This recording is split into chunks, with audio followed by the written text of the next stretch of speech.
So my job for today is to replace the countershaft seal because, like an asshole, it started leaking and I ended up almost ruining everybody's track day because I was smoking like crazy and dumping oil.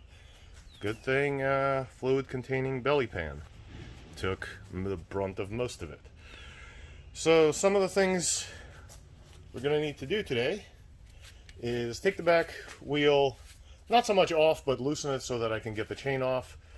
Get the clutch worm out, get the gear out. Oh, that's wonderful. Check this out. So I did not loosen this. I think it loosened itself. Do maintenance before riding, because that could have ended really, really badly. So, gonna take off the countershaft sprocket. Gonna take off the countershaft nut, sprocket, the cover behind it, and gonna take the seal out and replace the seal and bushing with new ones, which I conveniently lost already. Hey, parts show up and parts get lost. So, things we're gonna need: the countershaft seal, this big metal bushing thing, and the O-ring that goes behind it. So, let's get rolling. So for breaking this nut under normal conditions, the thing you would want to do is stick a 2x4 in your swing arm. That way you can put a lot of torque on it without stressing the transmission, without doing anything. So the 2x4 in the swing arm will keep the wheel from turning, which will in turn keep the nut from turning. Conveniently for me, I don't have to do this right now because poor previous maintenance. Let's just say that. In my defense, I did not put this bike together. I just rode it for a few days so far. So either whoever came before me didn't tighten that very well, or it's a self-loosening sort of nut. Anyway, first thing, after breaking the nut, well, can't do that yet, so let's start with, first thing we're going to need to do is remove the clutch worm, because it's going to be just in our way. No big deal. Like, no need to move anything, adjust anything, it just needs to not be in the way so I can get at the nut.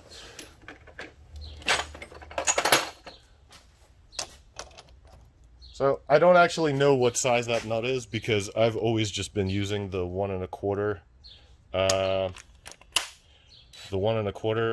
socket because it seems to fit perfectly. I'm sure there's some, it's probably either 30 or 32 or something like that. Anyway, so first problem I saw was this washer, the lock washer that sits behind it, was actually backwards. Because it was sitting in here like this without the lips bent, where what it's supposed to be like is with the lip bent holding the nut. That's why this nut got loose by itself. Anyway, next thing on the menu is we need to loosen the rear wheel so that it can go forward. You can take the 2x4 out, it doesn't matter. You can also just take it off if that makes life easier. Get the rear wheel out so that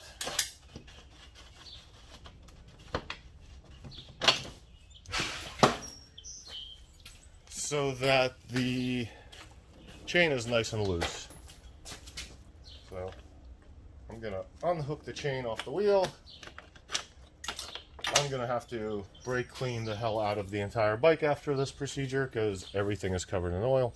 Get the chain off the wheel, get the chain off the sprocket, and the sprocket pulls out.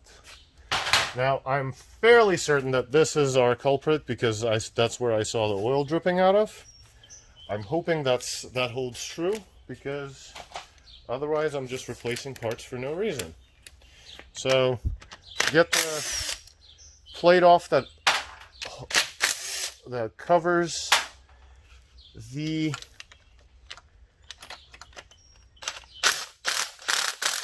seal. Kind of sneak it out of there.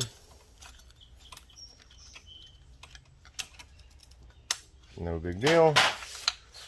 All right, and now this is usually kind of a pain in the ass, because this bushing that I'm going to be replacing likes to get stuck.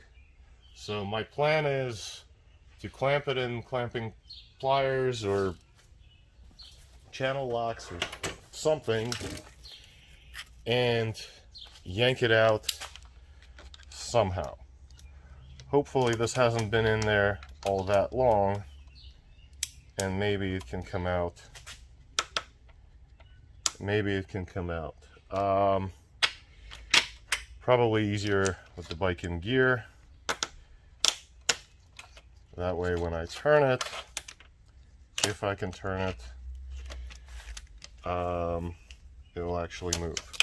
Alright, so first thing I didn't think of, the shifter's actually in my way, so need to remove the shifter.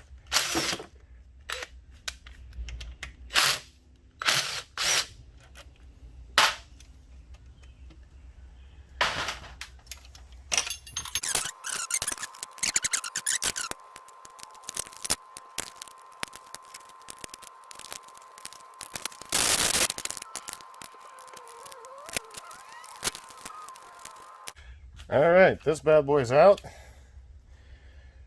The O-ring in there is going to be, well, this one's getting tossed. The O-ring in it is going to be tossed. And now just got to get the seal out, which is usually as easy as just getting a screwdriver behind it and pulling. Now, the thing to think about is you don't want to scratch the hell out of the countershaft. You don't want to scratch the hell out of the mating surfaces. So if you don't have a seal puller, because I don't know, I never bothered to buy one, then kind of carefully try to pull up on it from various sides.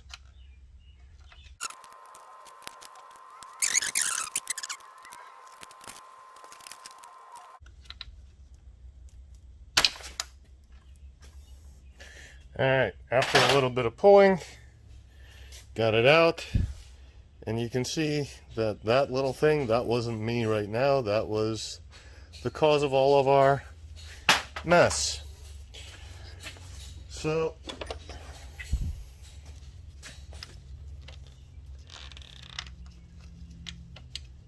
clean everything up as much as possible. A clean motor is really much easier to spot leaks on.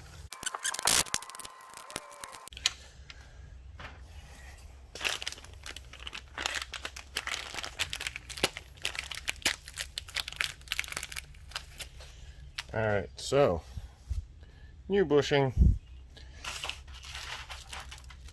new O-ring for the bushing.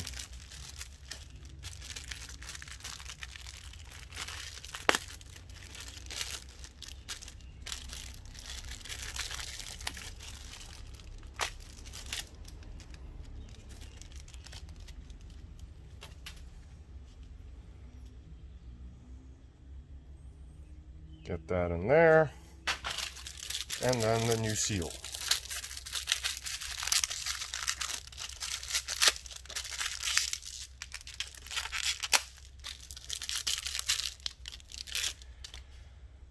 So the new seal should go in first. Now, the thing with seals is you don't need to have it seated all the way in. It just needs to be flush against the lip. But to do that, I'm going to need to tap it in with something and that's too small. One of the best things I can think of is using a big socket. Oh yeah, the one I just used for the countershaft nut will work. So if you don't have a seal driver, I actually do, I just don't know where it is. An appropriately sized socket will get you where you need to be.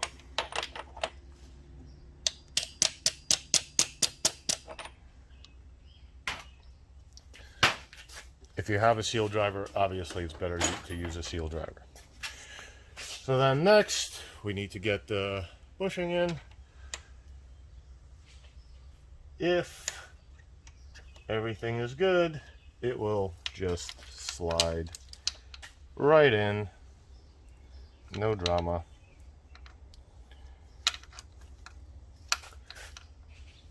And you do want to make sure the seal is even and level, because otherwise it's just going to get crooked and pressed out.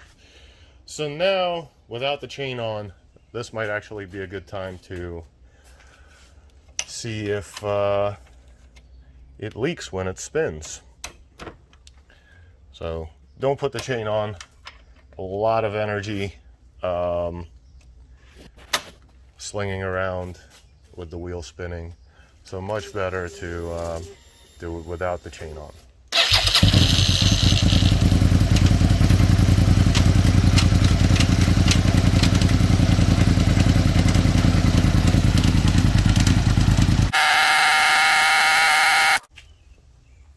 Alright, I currently don't see any leaks, so hopefully that stays to be the case. If not, I get to redo this all over again. But with all that in mind, we now get to put the sprocket back on. And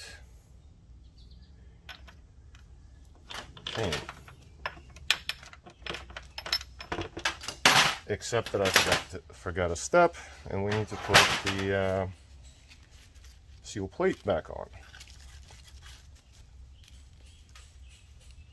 Once again, taking this opportunity to clean all the parts.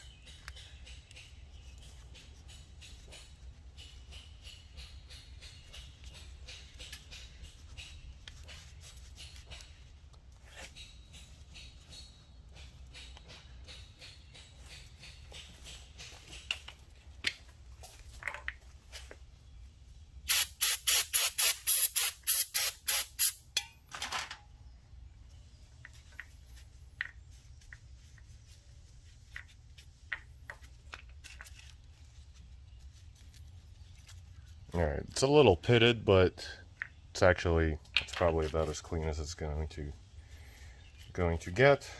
I'm not going for pristine, I'm just going for not filthy. That way it'll be easier to spot problems if there are more problems. Anyway, snake that back in.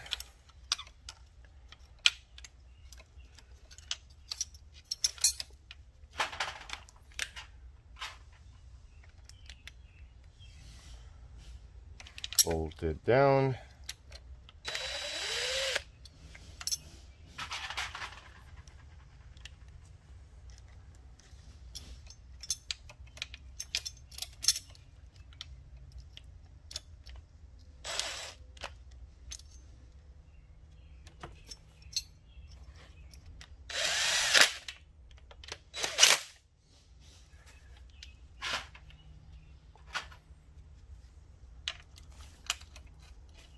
Last one's kind of a pain because it's kind of hiding behind a cable and the stator cover.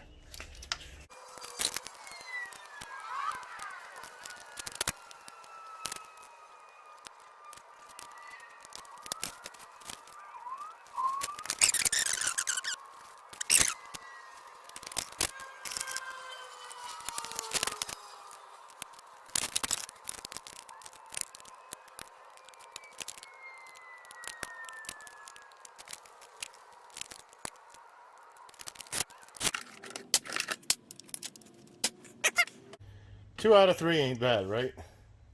I'm kind of tired of messing with it. Looks like maybe the hole is kind of stripped out a little bit. That's why it's not threading.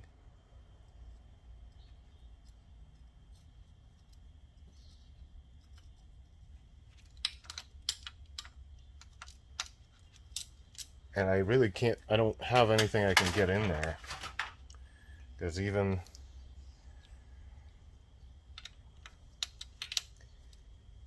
this doesn't fit. Doesn't clear the cases. So for now, I think the best plan I can come up with is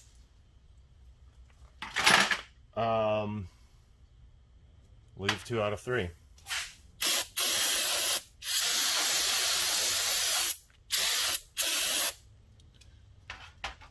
Clean it off a bit more. All right. Anyway, so let's get the sprocket on.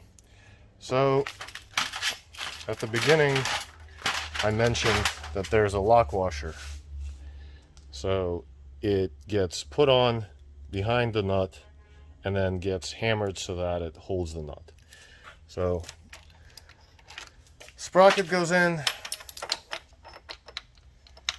For most other situations, orientation doesn't matter. In this case, orientation does actually matter. It's on this particular kit, the lip on the sprocket, on the 520 sprocket, needs to be out. So before getting the nut on, because you're not going to be able to do this while the nut is on.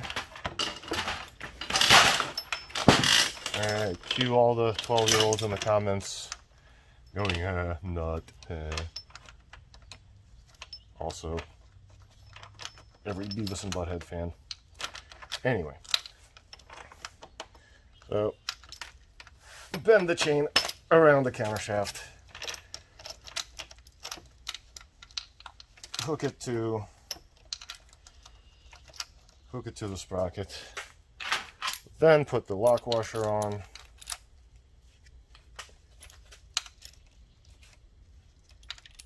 Make sure everything is seated all the way down.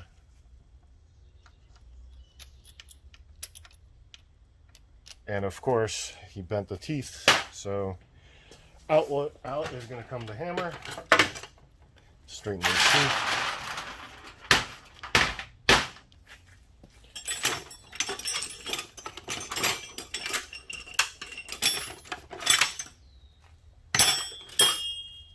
Hammer and punch.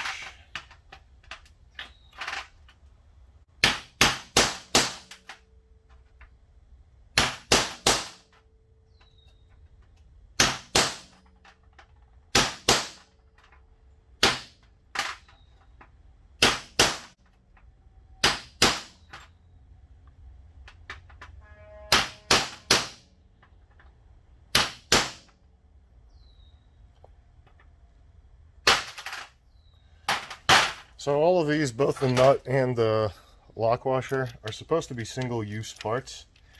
You're not supposed to reuse them, but I don't have replacements because the dealership didn't have them.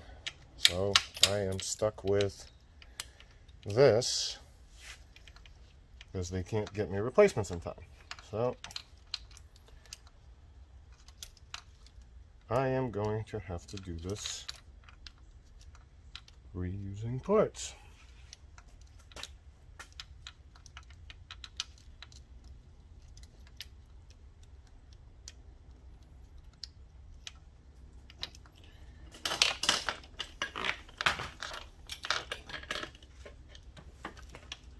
So before torquing that down, hook the chain back on, stick the 2x4 in the wheel. That way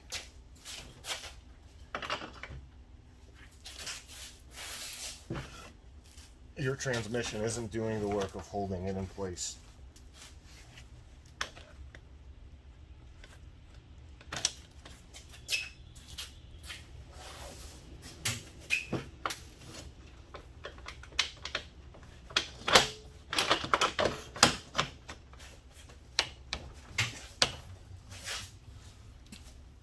I'll torque the wheel later, but for the time being,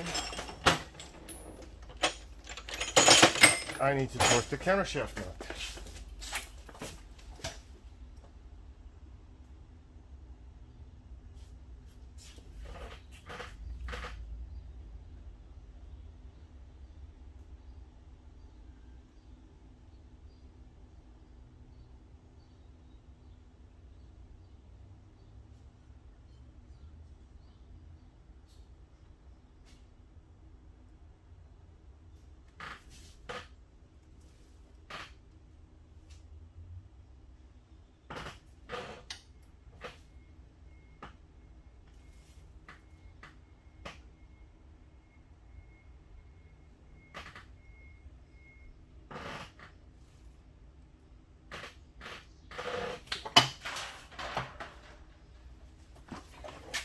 Alright, so on a 650 engine sprocket nut, so 115 Newton meters.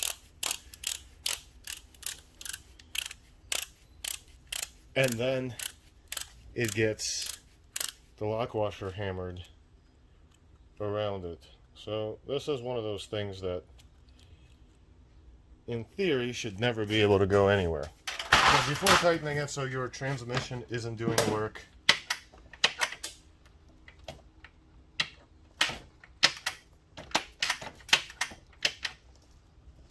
put the bike in neutral,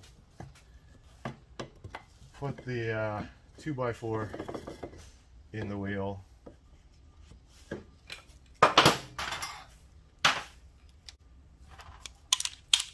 and then we can tighten it.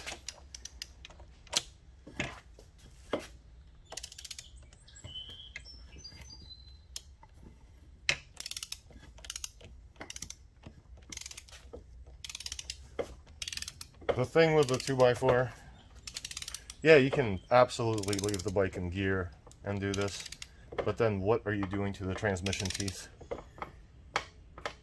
and everything else? So not too crazy about doing it that way. Plus this is like the highest torque value on the entire bike.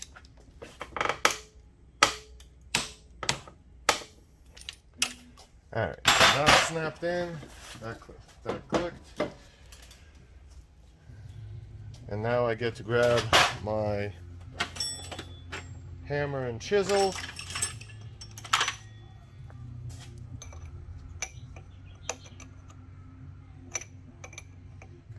and hammer the lock washer.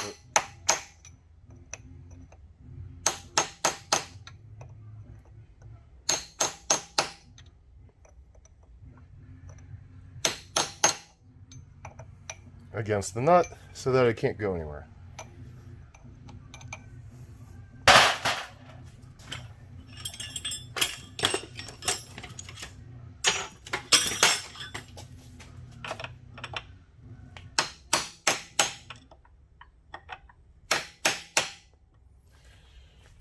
Alright, so that's pretty much it. Everything else is just obvious, you know, put things back together, get my clutch worm back on, get my shifter recentered, get the rear wheel tightened back down.